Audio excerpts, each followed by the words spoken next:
교재 86페이지 제가 읽겠습니다. 7월 1일은 나팔절로 불리는 절기입니다. 이때 이스라엘 자손은 절기에 맞는 법을 지켜야 합니다. 대속죄일도 마찬가지입니다. 다음에 나타난 말씀은 7월 15일에서 20일 기간에 행해지는 초막절 규정입니다. 모든 예물은 서원제, 낙헌제, 번제, 소제, 전제, 화목제와는 별도로 드려져야 함을 강조합니다. 30장은 서원을 다루는 규정에 대해 언급합니다. 아들을 낳게 해달라는 특별한 요청이 있거나 남편이나 아들을 전쟁에 내보낸 여성들이 주로 서원을 하는데, 이렇게 하나님 앞에서 서원한 것은 그대로 다 지켜 행해야 합니다. 하지만 그녀의 아버지나 남편이 어떤 여자의 서원을 들은 당일에 취소하면 서원은 무효가 됩니다. 아내의 서원은 남편이 들은 당일에 취소하면 무효가 되고, 그렇지 않으면 아내는 서원을 이행해야 합니다. 서원을 들었던 날이 지나고 나서 무효라고 한다면 그 책임은 남편이 감당해야 합니다. 29장은 절기에 대한 내용이 나옵니다. 그죠? 나팔절, 속죄절, 장막절, 송아지 잡으라는 말씀만 계속 반복되는 것 같아서 읽으면서도 이게 무슨 뜻인가 이런 생각이 드실 겁니다. 그리고 30장에서 제일 많이 나오는 단어는 서원이라는 단어입니다. 하나님 앞에서 소원을 가지고 결단하면서 드리는 걸 서원이라고 하죠. 그래서 오늘은 제사와 서원, 이 두 가지 내용으로 29장 30장이 구성되어 있습니다. 자, 먼저 우리가 이 질문을 한번 해보겠습니다. 우리가 앞서 어제 읽었던 28장에도 보면 제사가 나옵니다. 그죠? 28장, 29장이 제사가 나오는데 순서가 있습니다. 28장의 제사에 맨 먼저 나오는 것이 매일 드리는 번제입니다. 매일 드리는 제사, 그 다음에 안식일에 드리는 제사, 그 다음에 월삭, 초하루에 드리는 제사, 그리고는 나팔절, 장막절 이렇게 나옵니다. 그러니까 매일 드리는 제사, 일주일에 한 번, 그 다음에 초하루니까 한 달에 한 번, 절기마다. 그 28장, 29장에 쭉 절기가 나옵니다. 앞에서도 레위기에서도 나오고 여러 번 나왔는데 왜 또 이걸 강조할까? 왜 이렇게 반복이 될까? 이유가 있습니다. 그 이유는 우리가 민수기 지금 읽으면서 여러 번 여러분들과 나눈 대로 이 민수기 후반절은 가나안 땅 들어가기 바로 직전입니다. 출애굽이 총 40년 걸리는데 38년, 39년, 40년 이 무렵입니다. 그럼 이게 무슨 뜻일까요? 출애굽을 할 때 당시에 이스라엘의 출애굽 1세대들은 다 광야에서 죽고, 이 말씀을 듣는 사람들은 출애굽 2세대라는 겁니다. 그러니까 이 사람들은 대부분 태어나 보니까 애굽에서 태어난 게 아니고 광야에서 출애굽하는 과정에서 텐트에서 태어난 사람들입니다. 그러니까 이 2세대들은 애굽에서 노예 생활을 어떻게 했는지, 바로 앞에 하나님께서 10가지 재앙을 어떻게 행하셨는지 아무것도 모르는 사람들입니다. 그러니까 신앙의 2세대들에게 다시 한번 하나님 중심의 삶을 강조하기 위해서 이니 28장, 29장에서 매일 번제, 안식일, 월삭, 그리고 장막절 같은 이런 절기들이 계속되고 있다. 그래서 28장, 29장 전체가 강조하는 첫 번째 기도 제목은 신앙의 유산이 자녀들에게 잘 전해지게 하소서 하는 것입니다. 부모님이 가졌던 그 신앙이 자녀들에게도 잘 계승이 되는 것. 그래서 출애굽 과정에서 새롭게 태어난 2세대들에게도 이런 제사 이야기를 강조하고 있는 겁니다. 그래서 같은 대상에게 강조한 게 아니라 새로운 대상에게 강조한다. 신앙은 끝없는 반복학습입니다. 계속해서 강조해야 이런 신앙교육과 하나님 중심의 삶이 드러나지 않겠습니까? 여러분, 우리가 일찍 여호수아서를 읽었지만 여호수아 들어가 봐도 가나안 땅에 수많은 우상들을 섬기는 다른 토착민들이 있습니다. 애굽에서는 430년 동안 노예 근성에 찌들었고, 그 다음에 가나안 땅에 들어가면 이방신들이 섬기는 사람들이 위협하고 있습니다. 그러면 제일 중요한 게 하나님의 백성의 정체성을 분명하게 가지는 겁니다. 하나님의 백성답게 살기 위해서는 매일 하나님 앞에 드리는 예배에 해당되는 제사를 철저하게 드려야 한다. 여러분은 자녀 교육에서 무엇을 제일 강조하십니까? 하나님을 잘 믿는 신앙이 우리가 자녀들에게 가장 물려줘야 될 중요한 사역과 사명이 아니겠습니까?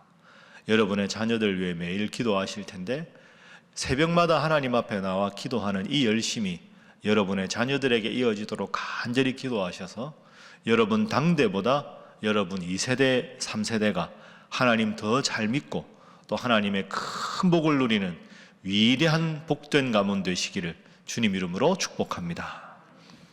자, 두 번째로 그럼 어떻게 하면 신앙의 유산이 자녀들에게 잘 전해질까? 이게 우리 부모의 고민 아니겠습니까? 두 번째 기도 제목은 부모가 먼저 영적으로 바로 서게 하소서 하는 것입니다. 부모가 먼저 영적으로 바로 서게 하소서. 어떻게 보면 참 반복되는 거고 제가 새벽 기도 때마다 이 기도 제목 여러 번 여러분에게 드렸습니다. 아유, 목사님 또 똑같은 말씀 하신다 이렇게 생각하지 마시고 이게 사실 우리 인생에 제일 중요한 겁니다. 우리가 할 수 있는 제일 중요한 일은 내가 하나님 잘 믿어 구원받는 것이고 부족하지만 이 신앙보다 더 성숙한 신앙이 자녀들에게 전승되는 것인데 그렇게 되기 위해서 제일 중요한 건 자녀에게 신앙의 모범을 보이는 것, 그것보다 더 중요한 일이 어디 있겠습니까? 여러분 성경을 가만히 읽어보십시오. 아버지, 어머니의 신앙이 자녀들에게 그대로 잘 계승된 경우가 생각보다 많지 않습니다. 한나의 아들 사무엘, 사가랴와 엘리사벳의 아들 세례요한 이 정도인데 그 위대한 다윗 왕도 보면 솔로몬 왕이 훌륭했지만 압살롬이 반역을 일으키고 암논 같은 아들도 있고 얼마나 그런 경우가 많습니까?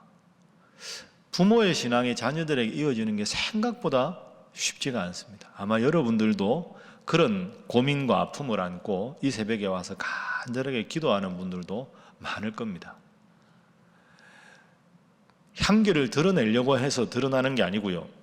내가 향기나는 삶을 살면 저절로 그 향기는 다른 사람들에게 선한 영향력으로 비춰지는 겁니다.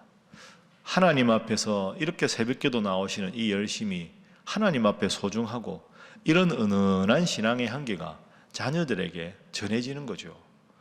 지금 자녀들이 알아주지 않고 지금 자녀들이 여러분 보기에 안타까운 지경이라도 괜찮습니다.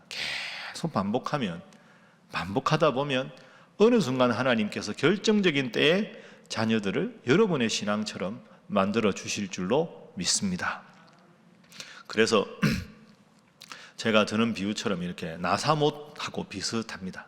나사못 이렇게 돌릴 때 그냥 그 자리에서 뱅글뱅글 도는 것 같은데 돌리면 돌릴수록 그 자리에서 도는 게 아니라 점점 깊어져서 물체를 정확하게 고정시키는 거죠.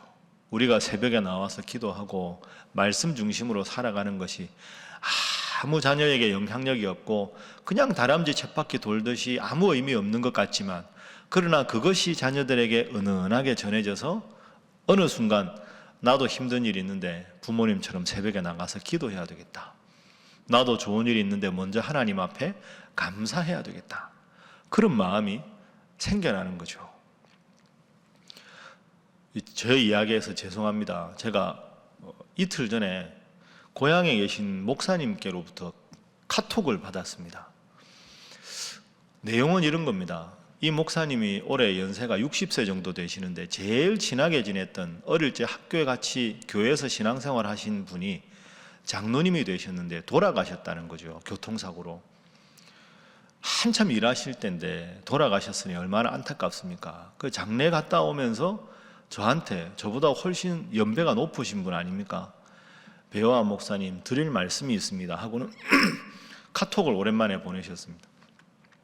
그 카톡을 읽어보니까 내용이 이런 겁니다. 여러분 제가 저희 아버지 말씀을 드렸지 않습니까? 저희 아버지가 중고등부 부장을 오래 하셨거든요.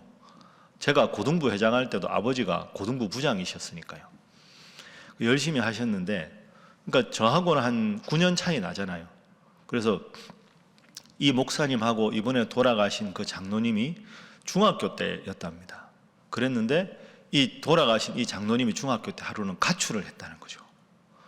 그 저희 아버지가 저도 모르는 일인데 이 목사님이 된 이 친구한테 야, 걔 집에 한번 가보자 하고 가보니까 가출을 해서 애는 없고 아버지가 중풍으로 누워 계시고 어머니도 안 계시고 아마 그런 상황이었나 봅니다. 그러니까 이 중학생이 너무 힘들고 어려우니까 그냥 충동적으로 가출을 한 거죠.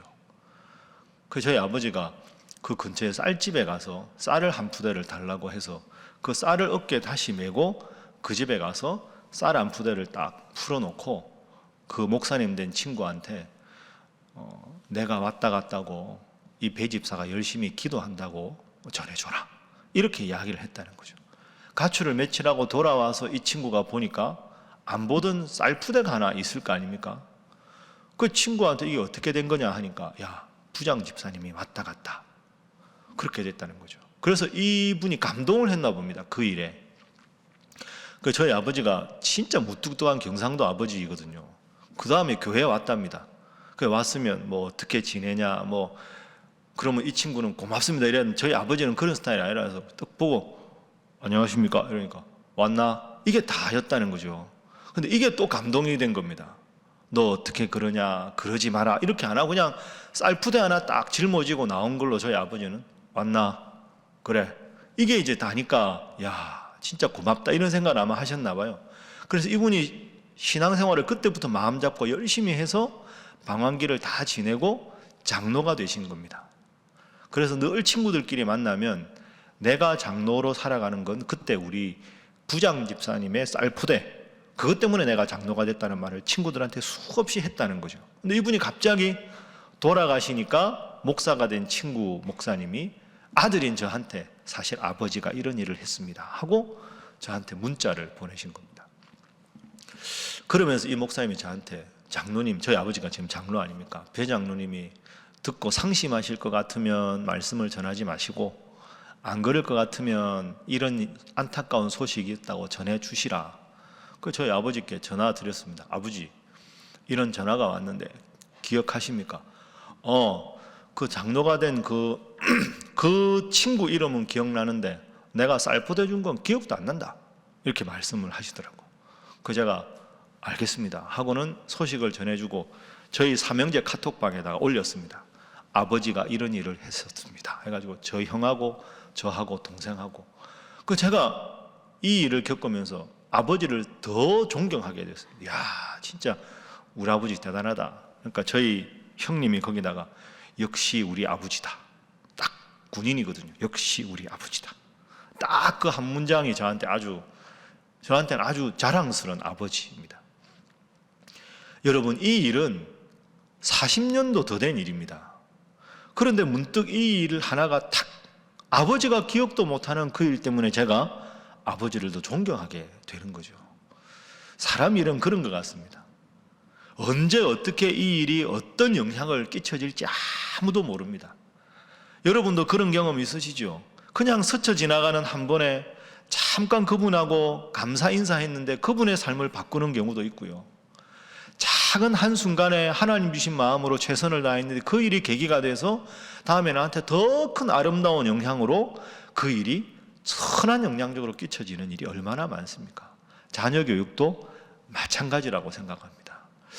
이렇게 내가 아이를 위해서 기도하는 게 무슨 의미가 있을까 싶지만 끝없이 신앙을 위해서 기도하고 물을 주다 보면 그 물 때문에 콩나물 물 주면 다 빠지지만 그 물 때문에 콩나물이 자라나는 것처럼 부모인 우리가 신앙의 모범을 보이고 열심히 기도하면 여러분의 자녀들, 자손들 잘 될 줄로 믿습니다. 끝없이 지금처럼 부모님이신 여러분 신앙의 자리를 든든하게 지키시는 모두가 되시기를 주님 이름으로 축복합니다. 마지막 세 번째 기도 제목은 하나님 주신 마음을 따라 서원하게 하소서 하는 것입니다. 하나님 주신 마음을 따라 서원하게 하소서. 30장에는 서원이라는 단어가 제일 많이 나옵니다. 자, 예를 하나 들어봅니다. 2절에 보면 사람이 여호와께 서원하였거나 결심하고 서약하였으면 깨뜨리지 말고 그가 입으로 말한 대로 다 이행할 것이니라. 하나님 앞에 이렇게 하겠습니다 하고 서원한 건 지켜야 되죠. 근데 중요한 게 있습니다. 자, 3절 여자가 만일 어려서 그 아버지 집에 있을 때이라는 말은 딸이, 그죠? 어린 딸이 하나님 앞에 서원을 했다면 4절에 그의 아버지가 그의 서원이나 그가 결심한 서약을 듣고도 그에게 아무 말이 없으면 그의 모든 서원을 행할 것이요 그가 결심한 서약을 지킬 것이다. 그러나 그의 아버지가 그것을 듣는 날에 허락하지 않으면 그의 서원과 결심한 서약을 이루지 못할 것이니 그의 아버지가 허락하지 아니하였은즉 여호와께서 사시리라. 30장의 내용은 이렇습니다. 원론적으로는 하나님 앞에 서원을 했으면 지켜야 되는 게 맞습니다. 그런데 아직 미성숙한 자녀가 어떤 뜨거운 열정만 가지고 갑자기 제가 신학교 가서 목사가 되겠습니다, 이런 서원을 예를 들어서 했다. 그럼 이 아이가 정말로 성숙한 자녀로서 하나님 앞에 받은 응답이면 좋은데 아직까지 미성숙한 어린아이가 갑자기 은혜 받았다고 자기의 어떤 즉흥적인 감정으로 서원을 했으면 아버지가 그 서원을 들어보고 그 서원이 하나님께로부터 온 서원이면 그 서원을 지키도록 하고, 그것이 일시적인 감정의 흥분 상태나 하나님께로부터 온 것이 아니라는 마음이 들면 딸을 불러서 조곤조곤 일러줘서 그 서원은 하나님께로부터 온 것인지 다시 한번 검증해서 그걸 철회할 수 있는 기회를 주어야 한다. 그래서 그 서원을 아버지가 듣고 그대로 인정하면 서원이 유효하고, 미성숙한 자녀의 서원이 잘못된 거면 그 서원을 당일에 고쳐주어라. 남편과 아내가 있는데 아내가 하나님 앞에 서원을 했는데 그 서원이 평생의 동반자인 남편이 보아도 하나님께로부터 온 것이면 그 서원을 지지하고, 이 서원은 뭔가 영적으로 잘못된 것이다 하면 당일에 철회를 하면 그 서원은 안 지켜도 된다 하는 것이 30장 전체의 내용입니다. 여러분, 그렇습니다. 여기서도 영적인 가장의 역할, 부모가 되든 남편이 되든 아내가 되든 그게 정말로 중요한 거죠. 자녀들 키우다 보면 간혹 그런 경우 있지 않습니까? 은혜 받았다고 순간적으로 잘못된 결단을 하고. 그러니까 오늘 본문 전체는 가정이 영적으로 바로 서고, 특히 기도하는 영적인 가장, 그것이 뭐 어머니가 되든 아버지가 되든 누가 되더라도 영적인 가장이 하나님 앞에 바로 서서 하나님 앞에 결단한 서원을 바로 지키는 것이 중요하다 하는 것을 나타내는 겁니다.